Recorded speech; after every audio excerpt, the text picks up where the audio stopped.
카메라 등 이용 촬영죄 처벌 양형받기 위해서는 우리 사회에서는 예전보다 더 다양한 성범죄 문제로 인해 여러 갈등이 발생하고 있다고 하였습니다. 본인이 고의가 없었음에도 불구하고 카메라 등 이용 촬영죄 처벌 상황에 놓였다고 한다면 초기 대응 절차부터 다르게 접근할 필요가 있다고 하였습니다. 단순히 억울하다는 마음만 가지고 진술하거나 다른 사람에게 피해가 갈 수 있는 2차 가해를 입히게 된다면 본인 의도와는 다른 결과가 발생할 수 있기 때문입니다. 현재 사회적 분위기에 따라 관련 법률의 형량이 점점 더 높아지고 있기 때문에 특히나 더 주의하실 필요가 있다고 하였죠. 카메라 등 이용 촬영죄 처벌과 관련한 사항은 성폭력처벌법에 명시되어 있기도 합니다.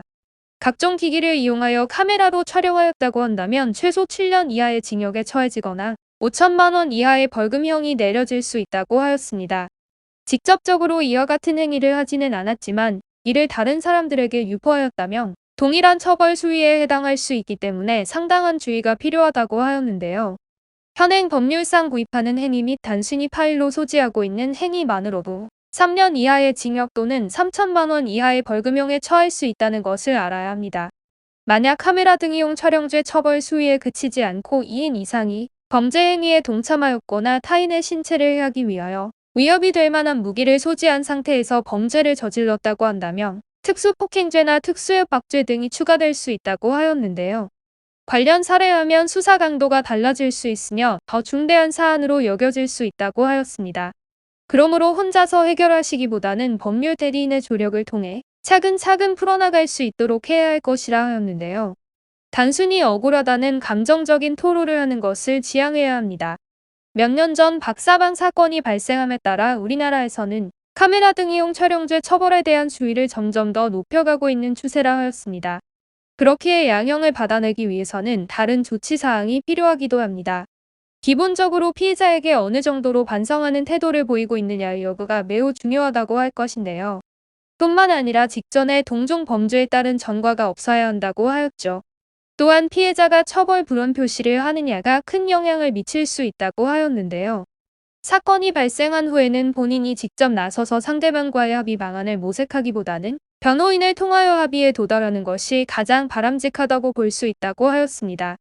사건이 발생한 후 합의점을 끌어내기 위하여 다양한 노력을 기울이실 텐데요. 이때 상대방의 거주지 및 직장 주변을 배회하게 된다면 이 또한 추가 죄목에 해당할 수 있다는 것을 명심해야 한다고 하였습니다. 대부분의 피해자들은 가해자와 대면하는 상황을 부담스러워하고 피하고 싶은 마음이기 때문에 직접적인 대면은 삼가하는 것이 바람직하다고 하였는데요.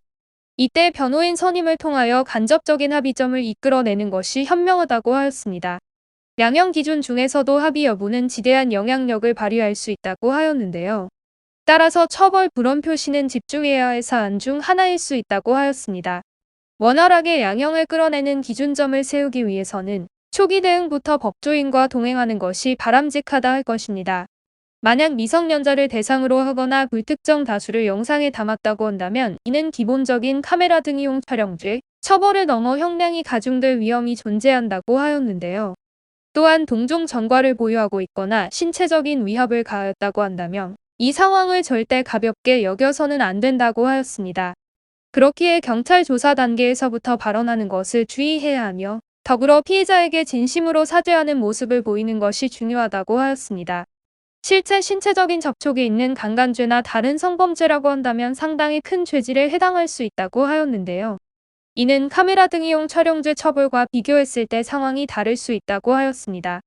카메라를 통해 만들어진 영상의 신체 어느 부위가 보이고 있는지 그리고 이것이 유포되거나 판매 및 공유된 사실이 있는지도 처벌의 수위가 달라질 수 있다고 하였는데요.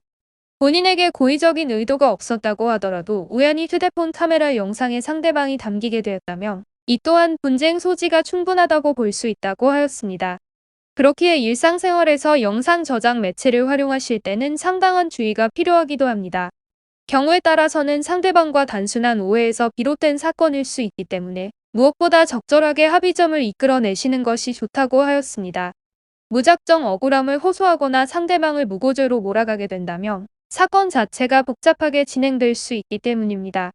그렇기에 스스로 떳떳한 상황이라고 할지라도 갈등이 시작된 상태라면 법률적인 부분을 고려해 줄 수 있는 전문가의 조력이 필요할 수 있다고 하였죠.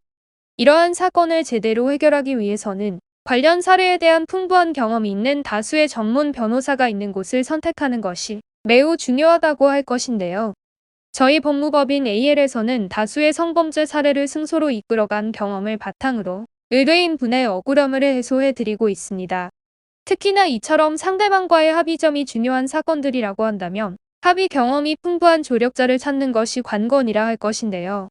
저희 법무법인 AL에서는 초기 대응부터 피해자와의 원활한 합의점을 도출하여 긍정적인 결과에 도달하게끔 조력해 드리고 있습니다.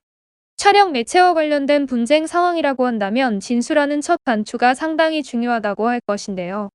관련 사안으로 인해 도움이 필요하시다면 특화된 방어 전략을 보유한 저희 법무법인 AL과 함께 대비해 보시기 바랍니다.